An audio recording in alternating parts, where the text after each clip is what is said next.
Should I put one diffuser in my pond or two?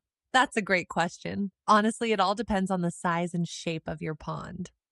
For round or oval ponds, we suggest placing a single diffuser closer to the center of the pond. This will ensure effective aeration and circulation throughout the entire pond. However, for longer kidney-shaped or rectangular ponds, we recommend using two diffusers.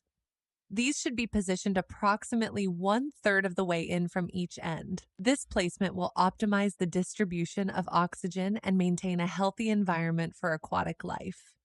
It is important to note that diffusers should never be placed at the deepest part of the pond. Instead, they should be positioned at half the depth of the pond.